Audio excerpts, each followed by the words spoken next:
오늘 우리가 이거 어디냐면 13,000평 되는 규모의 현장입니다, 여러분. 뭐 스케일 작은데 이런 데 안 가거든. 어마어마한 거지 뭐. 우리 유튜브 구독자도 3,000명 넘었거든. 13,000평. 짠짠짠짠. 자, 우리 다 같이. 자, 오케이 바리. 오케이 바리 땡큐. 잠깐만. 오케이. Real 인테리어 쇼 여비TV. 자, 우리 오늘 13,000평 정도 규모가 되는 공장을 방문했는데, 우리가 저번 시간 목차고에 대해서 알아봤잖아요. 여기에서 목차고뿐만 아니라 가구도 제작을 하고요. 그리고 우리가 항상 또 궁금해하는 아이템 중 하나인 중문도 여기서 주문 제작을 한다고 합니다. 그래서 이번 시간에는 우리가 중문에 대해서 한번 알아볼 수 있도록 그렇게 해볼게요. 그럼 저와 함께 가보시죠. 자, 우리가 오늘 중문에 대해서 알아볼 수 있도록 할 텐데요. 중문 같은 경우에 종류가 되게 많습니다. 뭐 슬림 슬라이딩 도어도 있고, 그 다음에 여다지, 미다지, 스윙 도어 이렇게 종류가 되게 많은데, 거기에 대해서 오늘 한번 살펴보도록 할게요. 자, 그런데 그 전에 우리가 중문을 설치해야 되는 이유가 뭘까요? 중문을 왜 설치하면 좋을까요? 중문을 뭐 설치는 굳이 안 해도 돼요. 하지만 어떤 공간의 분할, 예를 들어서 현관과 복도, 거실 쪽을 분할한다든지, 또는 단열에 대한 문제 들로 인해서 중문 설치를 많이 하죠. 그리고 사실 어떻게 보면 그 신발장에서 보통 이렇게 복도로 바로 들어오잖아요. 그럴 때의 느낌 자체가 그렇게 썩 좋지는 않은 경우가 많습니다. 그래서 대부분의 요새 건설사들도 중문을 대부분 설치를 많이 하죠. 다만 이게 이제 유상 옵션이냐, 아니면 뭐 발코니 확정비에 포함되어 있느냐, 아니면 무상으로 지원을 해주느냐, 뭐 이런 차이가 좀 있긴 한데, 대부분의 건설사들도 옵션이 됐든 뭐가 됐든 중문을 설치하는 형태로 추세가 많이 흐르고 있다 라고 말씀드릴 수 있을 것 같아요. 자, 그러면은 우리가 중문의 종류에 대해서 알아볼 수 있도록 할게요. 지금 보는 뒤에 보이는 이 중문은 알루미늄 슬림 슬라이딩 도어라고 합니다. 슬림 슬라이딩 도어. 슬림 슬라이딩 도어가 뭐냐면 이렇게 슬라이딩 형태로 도어가 열리는 거죠. 여기는 이제 샘플로 만들어져 있기 때문에 감안하셔 보시면 되겠죠. 여기가 만약에 현관이다라고 하면 여기 이제 거실 복도 쪽으로 간다라고 했을 때 이 중간에 이제 중문이 형성이 되겠죠. 슬라이딩 도어 같은 경우는요, 건설사에서 가장 많이 쓰는 아이템 중에 하나입니다. 좀 고급스러워 보이거든. 이게 이제 철제 알루미늄으로 되어 있기 때문에 고급스러워 보이긴 한데, 사실 이 슬라이딩 도어를 설치할 때는 공간에 대한 제한이 좀 있어요. 무슨 얘기냐면, 문이 이렇게 좌우로 무빙이 되잖아요. 무빙이 되는데 문짝 자체의 사이즈는 예를 들어서 800에서 900 정도 된다라고 가정했을 때 이만큼의 공간이 뒤에 더 있어야 된다는 거죠. 그렇기 때문에 공간의 제약을 좀 받기는 한다. 그래서 사용할 때 문이 열리는 그 뒤쪽 벽면 자체가 공간이 확보가 돼 있어야만 이 슬라이딩 도어를 쓸 수가 있다 라고 말씀드릴 수 있을 것 같아요. 근데 아무튼 이게 점점 요새는 기술이 많이 좋아져 가지고요, 이게 보면 이제 상부에 레일이 들어가고 하부에 이제 호차 형태로 해서 바닥 레일을 왔다 갔다 무빙할 수 있게끔 잡아준 역할을 하는 것들이 있는데, 사실 이게 이제 좀 뒤에 보면 먼지도 끼고 막 이래요. 하부 홈 같은데 청소가 불편한 부분들에 대한 문제도 좀 있긴 한데, 그럼에도 불구하고 소비자들이 많이 선택하는 아이템 중에 하나라고 말씀드릴 수가 있죠.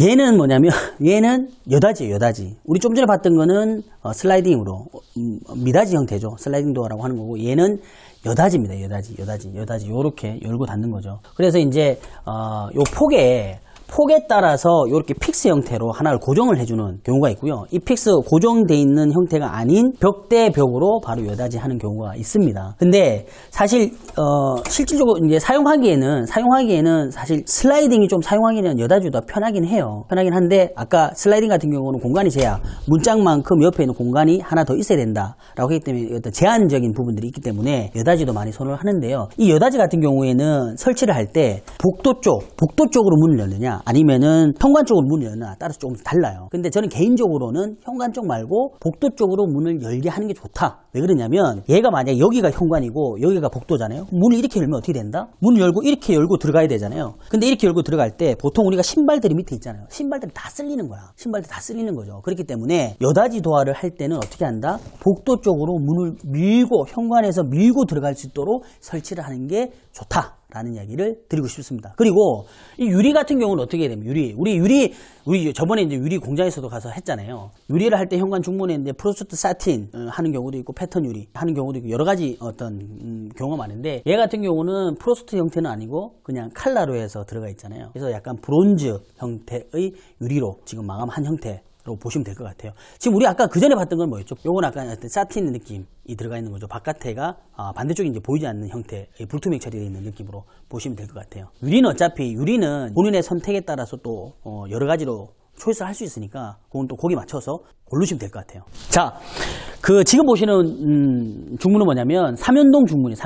어떻게 되냐면 샤라라라 이렇게 열리는 거죠. 삼연동이라는 건 뭐냐면 문짝 3개가 슬라이딩 형태로 이렇게 열리는 그걸 말하는데, 사실 삼연동 도화가 많이 쓰입니다. 많이 쓰이는데 삼연동 도화가 이게 삼연동 도화 같은 경우는 중요한 게 이 오픈 사이즈가 되게 중요해요. 왜 그럴까요? 기본적으로 삼연동이라고 하는 거는 이 오픈 사이즈를 문짝을 3개를 똑같은 규격으로 나눈다는 얘기거든요. 그러니까 이게 문이 이렇게 결릴 때 요 문짝에 대한 사이즈가 뺀 나머지가 오픈 사이즈가 되잖아요. 그렇죠. 요 사이즈가 유지가 돼야 되기 때문에 기본적으로 조금 넓다. 이거는 사실 이연동도 마찬가지입니다. 이연동이든 삼연동이든 마찬가지로 문이 최종적으로 열렸을 때 나머지 개폐 공간이 얼마가 남느냐, 이게 중요한 거예요. 근데 저는 개인적으로는 일반 아파트나 주택에서 이연동이나 삼연동을 그렇게 추천하지는 않습니다. 왜 그러냐면 오픈 사이즈가 넓은 경우가 별로 없거든요. 통상적으로 어떻게 되냐면 1200입니다. 1.2m거든요. 자, 1.2m 이연동 도화로 하면 어떻게 됩니까? 그러면은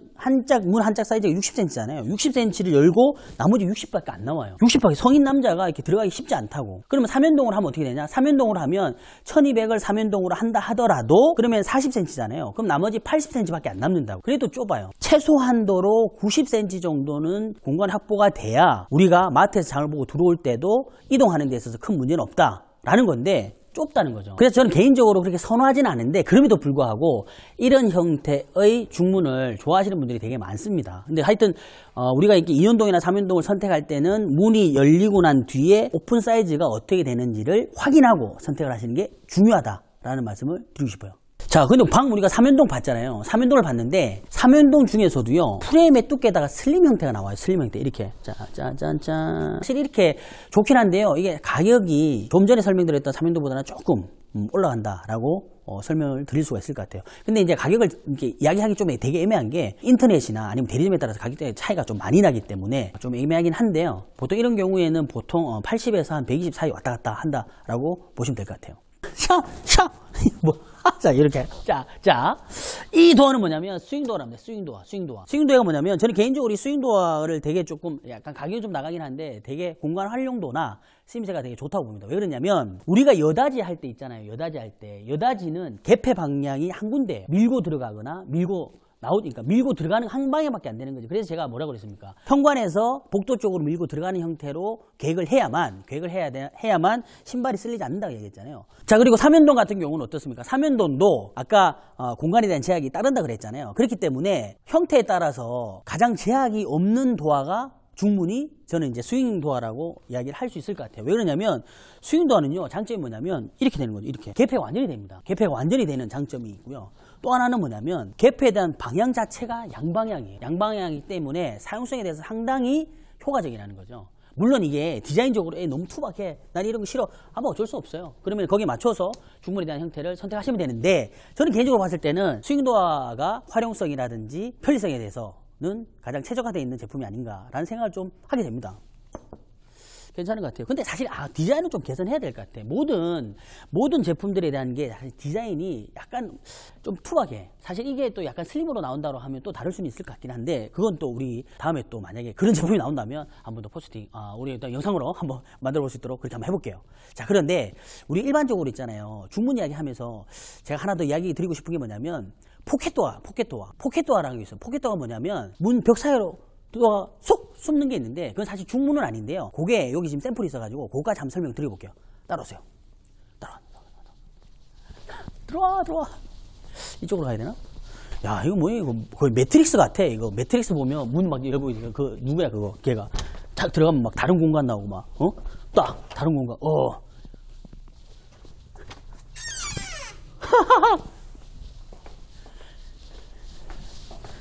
자, 포켓도어가 뭐냐면, 이런 거 사실 이렇게 보기가 좀 쉽지 않은데 샘플이 좀 잘 되는 것 같아요. 뭐냐면, 자, 이게 문이에요. 문인데 우리 문 위에서 보면 이런 거 있잖아요. 자, 보면 이런 거죠. 이렇게. 자, 우리가 요렇게 포켓이 이거 어디냐면 이렇게 싹 이제 미닫이 똑같이 슬라이딩 형태인데, 얘가 뭐냐면 여기 이제 벽이 쳐져 있는 거죠. 그래서 숨는 거지.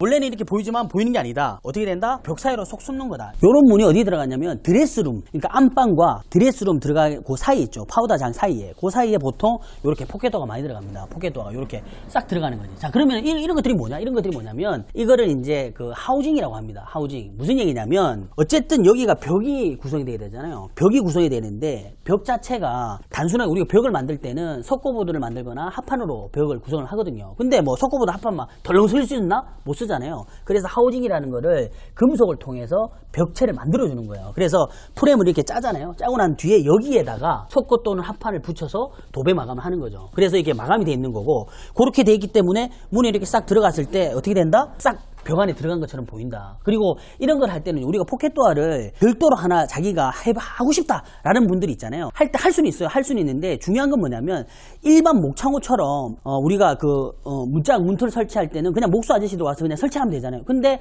포켓도어는 좀 간단하지 않아요. 왜 그러냐면 자, 위에 보시면요. 문이 이게 왔다 갔다 하기 위해서 요 레일이 있단 말이에요. 레일을 잡아줘야 돼요. 랩을 잡아준다는 얘기는 뭐냐면 천장이 여기 위에 있을 거 아니에요. 그죠? 천장이 여기 슬라브가 있고 슬라브 밑에 얘가 레일이 들어가는데 얘 레일을 잡아주기 위한 보강물이 들어가야 됩니다. 보강물이 보통 이제 금속으로 잡는다고 하는데 이게 금속으로 잡힌 상태에서 고정이 단단하게 되고 거기다 레일을 고정을 하고 그리고 난 뒤에 포켓도어가 연결이 되는 거예요. 그렇기 때문에 단순히 그냥 문만 교체할 수가 없단 말이야. 천장을 걷어내고 이 부분에 대해서 하지 보강 작업을 하고 난 뒤에 레일을 달고 문을 다는 형태로 포켓도어는 만들어집니다. 그래서 이런 부분들에 대한 거는 참고를 하고 계셨다가 전체적으로 리모델링 할 때 포켓도어를 넣고 싶다라고 하면 처음부터 업자분하고 상의를 해서 이런 어떤 하지 보강 철물을 잡아줄 수 있도록 계획을 하셔야 된다는 얘기인 거죠. 자, 오늘 우리가 중문에 대해서 알아봤습니다. 어떻습니까? 중문이 종류가 상당히 다양하죠. 근데 그럼에도 불구하고 어때요? 우리가 쓰고 싶다고 해서 막 쓸 수 있는 게 아니라 형태적인 부분과 공간의 제한 사항이 따르기 때문에 거기에 대한 걸 잘 판단하고 선택을 하시면 좋을 것 같습니다. 자, 아무튼 우리 저번 시간에 이어서 이번에도 13,000평 규모의 공간과 전시장에 와서 영상을 촬영했는데 어땠어요? 영상이 좋았죠? 그러면은 우리 구독과 좋아요, 알람 설정 꼭 해주시고요. 또 필요한 사항에 대한 거, 궁금한 사항에 대한 거는 댓글 남겨주시면 제가 또 친절하게 답변을 드릴 수 있도록 하겠습니다. 그러면 또 다음에는 더 유익한 영상으로 뵐 수 있도록 할게요.